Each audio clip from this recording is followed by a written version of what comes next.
राधे राधे। जय श्री कृष्ण। गीता श्रीमद् भागवत गीता के प्रथम अध्याय 1 से और इसका श्लोक संख्या 11 से 21 तक एक बार पुनः मैं इसके बारे में विश्लेषण करते हुए व्याख्या कर रहा हूँ। बहुतों ने व्याख्या किया, मैं अपने ढंग से जैसा समझाने की कोशिश कर रहा हूँ और स्वयं आनंद लेने का प्रयास है मेरा। और इसके साथ साथ आप लोगों को भी अगर आनंद मिल जाए तो अहो भाग्य। एकदम शांत जगह पर बैठकर, जहाँ बैठा हूँ बहुत ही सुंदर दृश्य है और यहीं से बैठकर और देखिए साथ में पास में आम का वृक्ष, आजू बाजू एकदम नेचुरल प्राकृतिक दृश्य है और प्रकृति की शरण में अपने प्राकृतिक ढंग से अपनी भावना व्यक्त करते हुए अध्याय 1 श्लोक 11 से 21 तक एक बार पुनः आप सभी का अभिवादन करते हुए प्रारंभ कर रहा हूँ। श्लोक 11 अध्याय 1 श्लोक 11वां। तस्य संजनयन हर्षं कुरु वृद्ध पितामह सिंहनादं विनद्योच्चय शंख दध्मो प्रतापवान। जैसा कि पहले मैंने बताया था कि पूरा गीता का प्रवचन दो के बीच में संवाद, शुरू में और अंत तक बीच में संवाद के अधीन ऐसा चलता रहा। लेकिन महाराजा धृतराष्ट्र के सामने संजय पूरे युद्ध का वर्णन कर रहे हैं। पहले श्लोक 1 से 10 के बारे में बताया, अब 11 यहाँ युद्ध क्षेत्र में भीष्म पितामह की तरफ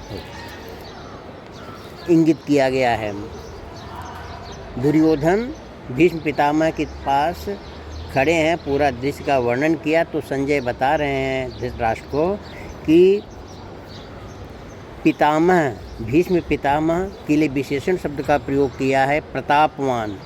कुरु वृद्ध है, कुरुओं में सबसे वृद्ध और सबसे प्रतापी राजा भीष्म, प्रतापी योद्धा भीष्म ने क्या किया, दुर्योधन के हृदय में हर्ष उत्पन्न करते हुए उच्च स्वर से सिंहनादम, शेर की तरह दहाड़ते हुए विनिद्योच्चय, हर्ष उत्पन्न करते हुए उच्च स्वर से सिंह की दहाड़ के समान गरज कर शंख बजाया। तो सबसे पहले सबसे वृद्ध, सबसे प्रतापी कुरुवंश में भीष्म पिता ने शंख बजाया गर्जना के साथ और ऐसा दुर्योधन को हर्षित करने के लिए। इसके बाद अगला है 12वां श्लोक, 11 रहा 12वां।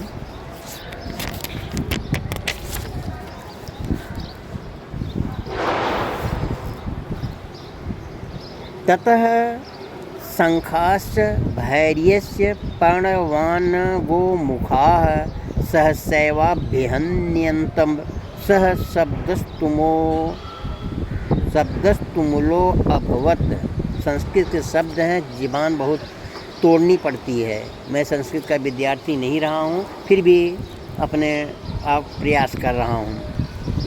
तो इसके पश्चात क्या हुआ, भीष्म पितामह के शंख बजाने के बाद शंख और नगाड़े तथा ढोल, मृदंग, नरसिंह आदि प्रकार के अनेक प्रकार के वाद्य यंत्र सबने बजाया, एक साथ बज उठे। उनका वह शब्द बड़ा भयानक हुआ। एक सम्मिलित स्वर में सभी के युद्ध के दौरान बजाए जाने वाले वाद्य यंत्रों को सबने अलग अलग बजाया। उसका एक सम्मिलित स्वर एकदम बहुत ही भयंकर हुआ, ऐसा बताया।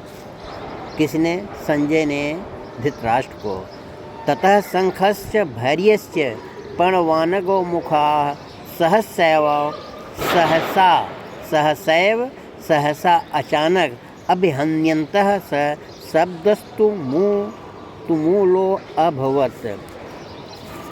अब अगले बताया ततः इसके बाद क्या हुआ?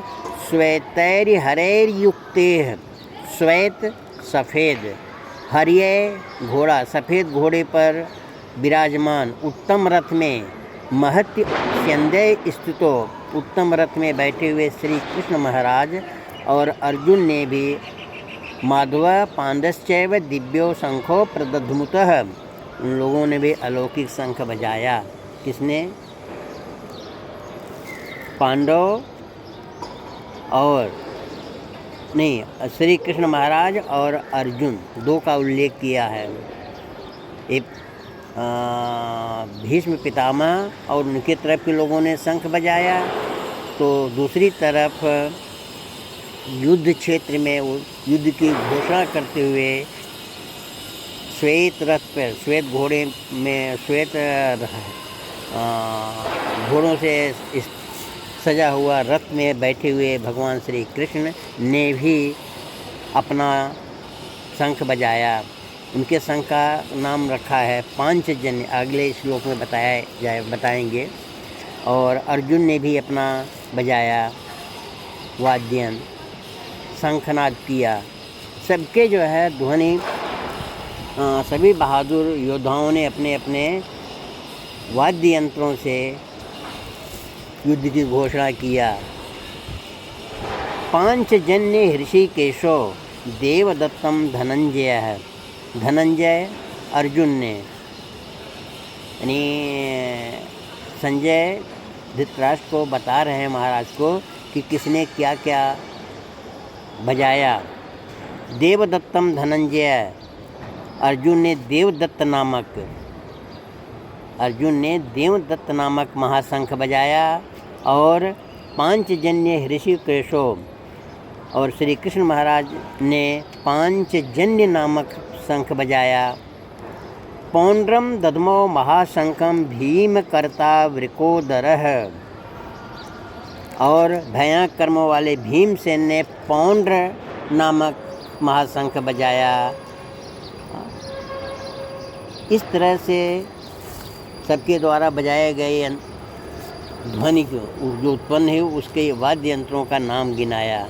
अनंत विजयम राजा कुंती पुत्रो युधिष्ठिरः नकुलः सदेवश्च सुघोषमणिपुष्पकौः। अनंत विजयम राजा कुंती पुत्र युधिष्ठिर ने अनंत विजय नामक किसने बजाया? कुंती पुत्र युधिष्ठिर ने। और नकुल सहदेवश्च, और नकुल तथा सहदेव ने सुघोष और मणिपुष्पक नामक शंख बजाए। अब यहाँ पर पांडवों और श्री कृष्ण महाराज सब ने कौन कौन सा शंख बजाया, उन शंखों के क्या नाम थे, ऐसा वर्णन किया है, ऐसा बताया संजय ने युधिष्ठिर को। बहुत ही सुंदर दृश्य का वर्णन, एकदम कमेंट्री, जैसे आजकल कमेंट्री होती है क्रिकेट के मैदान में, वैसे ही एकदम युद्ध की commentary, battlefield commentary by Sanjay to one person only here, the king of that time, Maharaja Dhritarashtra. कायस्य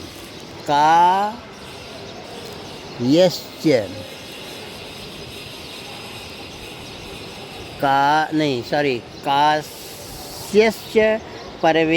परमेश्वासः Shikhandi च महारथः, श्रेष्ठ धनुष वाले काशीराज, कास्यस्य काशी के महाराजा काशीराज, और महारथ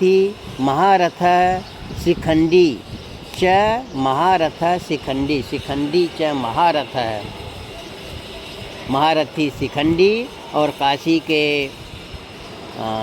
श्रेष्ठ धनुष वाले काशीराज, एवं धृष्टद्युम्न विराटश्च सात्विकिश्चापराजिताः, श्रेष्ठ धनुष वाले काशीराज और महारथी शिखंडी, धृष्टद्युम्न तथा राजा विराट और अजेय सात्यकी, सात्यकिश्चा पराजित, अपराजित कभी भी पराजित न होने वाले सात्यकी, द्रुपदो राजा द्रुपद, द्रौपदीयाश्च एवं द्रौपदी के पांचों पुत्र, द्रौपदी के पांचों पुत्रों को एक साथ द्रौपदेय, जैसे राधा पुत्र राधे कर्ण को कहा जाता है, वैसे द्रौपदी के पांचों पुत्रों को एक साथ कहना हुआ तो द्रौपदेय, द्रौपदी से पैदा होने वाले पांचों पुत्र, सर्वशः पृथ्वीपते, और द्रौपदी के पांचों पुत्र और बड़ी भुजा वाले सुभद्रा पुत्र अभिमन्यु, सौभद्रश्च, सुभद्रा से पैदा होने वाले सौभद्र, महाबाहु, शंखान दद्मु, पृथक पृथक, इतने लोगों का यहाँ नाम गिनाया। दो ही पक्ष हैं, एक कुरुक्षेत्र में पांडवों, एक तरफ पांडवों के समर्थक, दूसरी तरफ महाराजा धृतराष्ट्र दुर्योधन के समर्थक। सब ने यहाँ पर पांडवों की तरफ जो लोग हैं उनका जो है क्या क्या बजाया, कौन कौन से यंत्र से ध्वनि किया युद्ध क्षेत्र में, उसका वर्णन किया है। सब ने अलग अलग, अंतिम लाइन जो है सौभद्र महाबाहु शंखादद्मुः पृथक पृथक, अलग अलग शंख ध्वनि उत्पन्न किया। और अब 19वां है, स घोषो धृतराष्ट्राणाम हृदयानि व्यदारयत्, अंतिम शब्द व्यदारयत्, विदीर्ण कर दिया, व्यदारयत्, हृदयानि, हृदय को विदीर्ण कर दिया, यानी सबके हृदय विदीर्ण हो गए। किस चीज़ से? ध्वनि से, ये नाना प्रकार के शंख ध्वनि से हृदय विदीर्ण हो गया।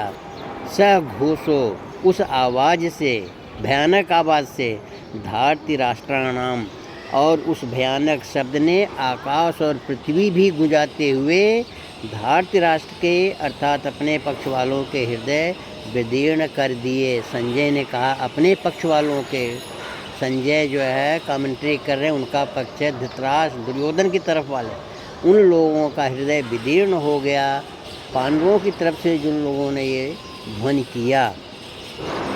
नभश्च पृथ्वी चैव तुमलो वेणुनादयन, उस ध्वनि से, नाद, नाद कहते हैं स्वर, आवाज़ से, शंखनाद से पूरी पृथ्वी, आकाश,